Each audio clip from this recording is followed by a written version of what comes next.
Good morning 8th class. How are you? आज हम आपका हिस्ट्री में लेसन नंबर फर्स्ट ले रहे हैं।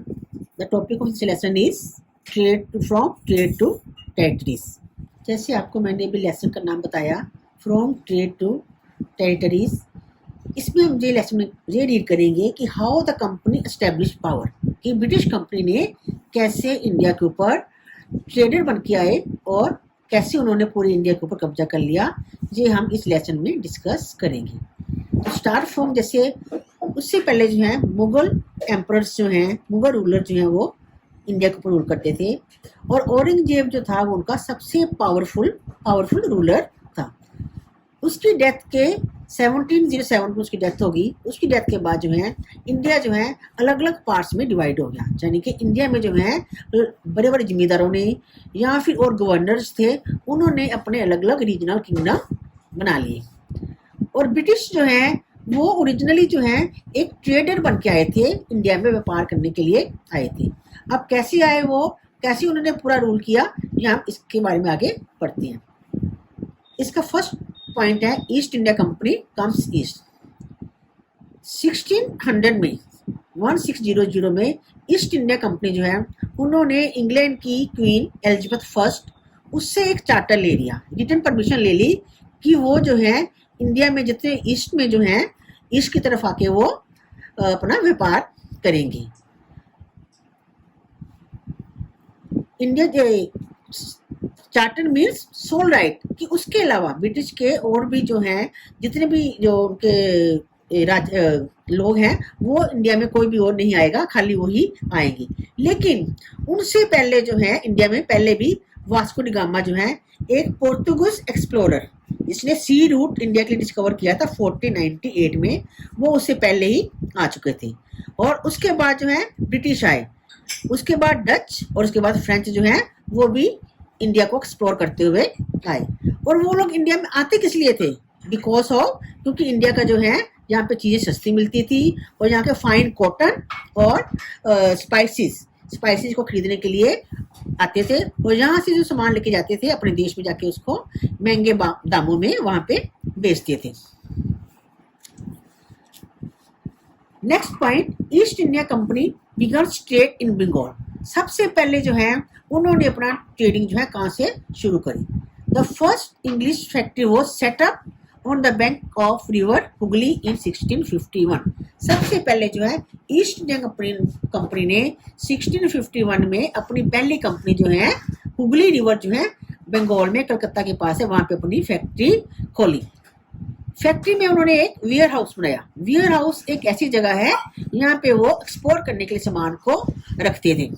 उसके बाद उन्होंने 1696 में जो है उन्होंने उसके आसपास फोर्टिफिकेशन करनी शुरू कर दी। उसके चारों ओर जो है बड़ी बड़ी दीवारें खड़नी शुरू कर दी ताकि कोई उसके अंदर ना आ सके।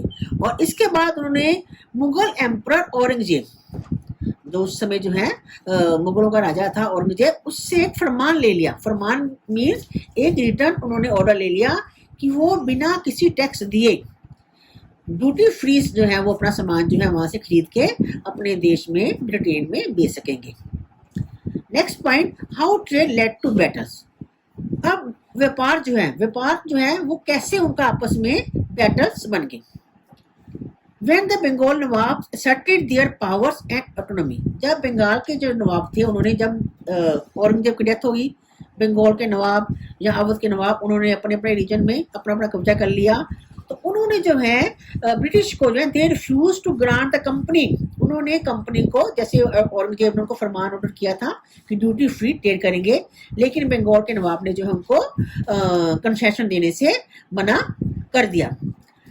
तो कंपनी जो है वो इस चीज को नहीं मानती थी क्योंकि इससे उनको जो है नुकसान होता था। और अब जब वो नहीं मानी तो इसके बाद फिर क्या हुआ, the battle of Plassey. When Sirajuddaula became the nawab of Bengal, Sirajuddaula जो है जब बंगाल का नवाब बना तो उसने भी जो है कंपनी को जो कंसेशन जो है वो देना शुरू कर दिया। और उसने जो है वो भी उनको कहने लगा कि उसके डोमेन में, उसके एरिया में जो है किसी भी तरह का इंटरफियर ना करें। और लेकिन जो है वो नवाब जो है वो उनको कहता रहा, लेकिन वो माने नहीं। तो बाद में नवाब जो है उसने सिराजुद्दौला जो है 30,000 सोल्जर्स को लेके वो इंग्लिश की फैक्ट्री जो कि कासिम बाजार में थी वहाँ पे इंग्लिश के जो फैक्ट्रीज थी उनको कैप्चर कर लिया और उसके ऑफिसर्स को लॉक कर दिया। और वेयर हाउस मैंने आपको भी बताया कि कौन सी जगह होती है जहाँ पे वो सामान एक्सपोर्ट करने के लिए रखते हैं, उसको भी ब्लॉक कर दिया और इंग्लिश शिप जो है उनको भी रोक दिया गया।